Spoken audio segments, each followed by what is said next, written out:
সাহাবায়ে কেরামদের সমালোচনাকারী যুগ যুগ ছিল, বর্তমান যুগেও কিছু লাড়াছাড়া দিয়ে উঠতেছে, বর্তমান যুগেও কিছু লাড়াছাড়া দিয়ে উঠতেছে। এই ব্যাপারে আমাদেরকে সতর্ক থাকতে হবে।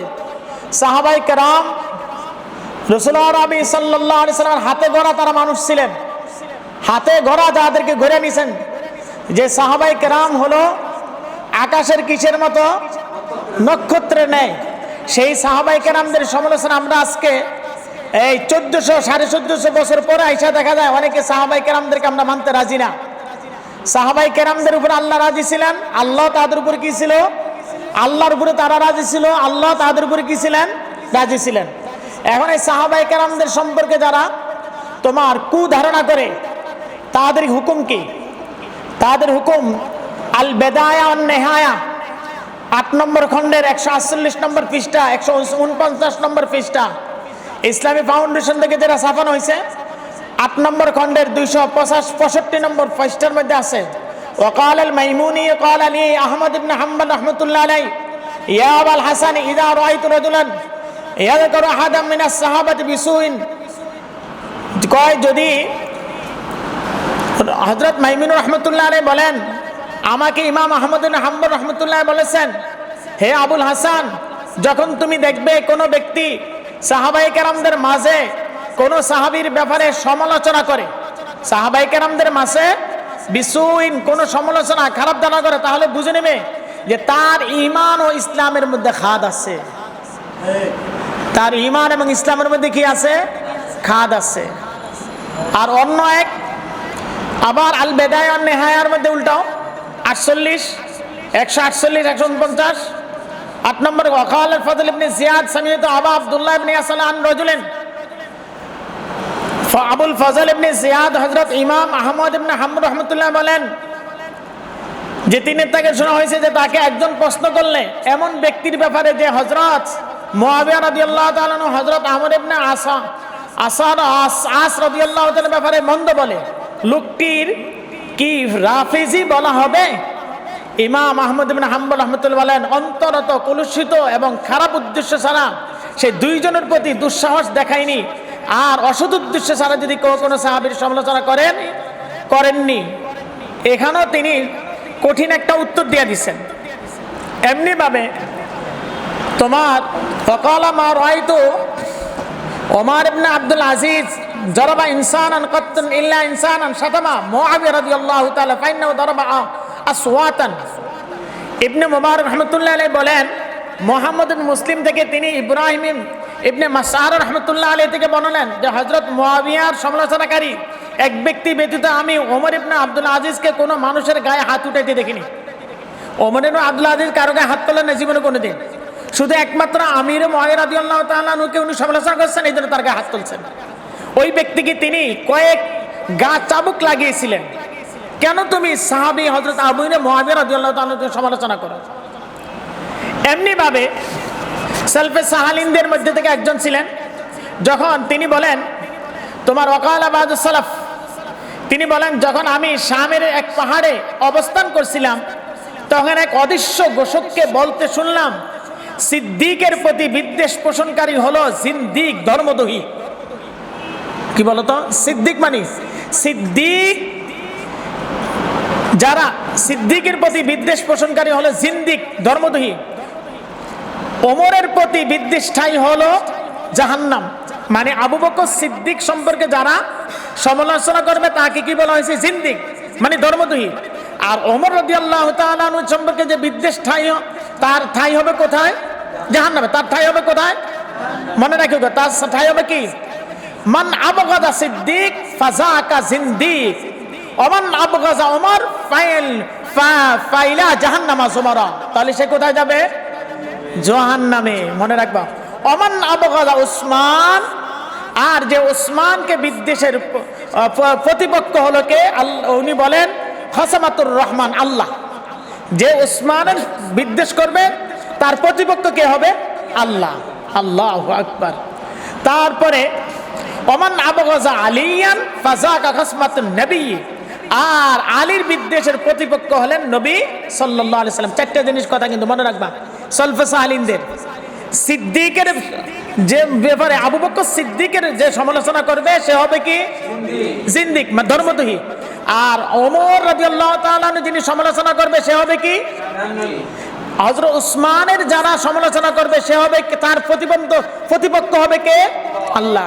আলী রাদিয়াল্লাহু তাআলা যারা তোমার সমালোচনা করবে তার প্রতিপক্ষ হবে কে হযরত নবী করিম সাল্লাল্লাহু আলাইহি সাল্লাম। এবং তারপর একটা শোনো, তারপরে কি ওমান আবগাজা মুআইয়াতা, আর মুআবিয়া রাদিয়াল্লাহু তাআলার প্রতি বিদ্বেষ পোষণ করবে জাহান্নামের ফেরেশতারা তাকে হেসড়ে নিয়ে যাবে। জাহান্নামের ফেরেশতারা তাকে কি নিয়ে যাবে উত্তপ্ত জাহান্নামের দিকে, এবং সে নিক্ষিপ্ত হবে উত্তপ্ত অগ্নি গহ্বরে।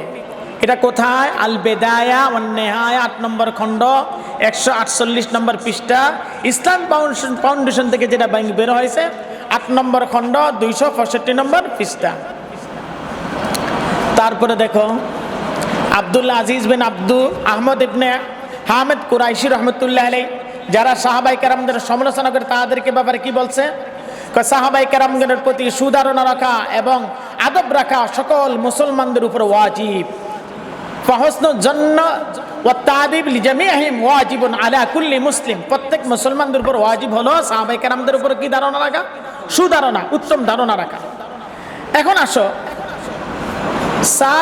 সালফে সালিহিন, আহলে হাদিস এবং আহলে উসুল, আহলে ফিকহ, এরা একটা হলো মতাদর্শ। আর আমরা আল্লাহর কাছে এর উপর অটল থাকার আরজি জানাই যে আল্লাহ যেন আমাদেরকে সাহাবায়ে কেরামদের সমালোচনাকারী না বানান। শামসুল আইম্মা সারাকসি রহমতুল্লাহ আলাইহি নাম শুনছো না? শামসুল আইম্মা সারাকসি রহমতুল্লাহ আলাইহি তিনি বলেন কোরআনে কারীমের একাধিক স্থানে আল্লাহ তাআলা সাহাবায়ে কেরামদের প্রশংসা করছেন। সাহাবায়ে কেরামদের কি করছেন? প্রশংসা করেন। যেমন আল্লাহ তাআলা ইরশাদ করেন কি মুহাম্মাদুর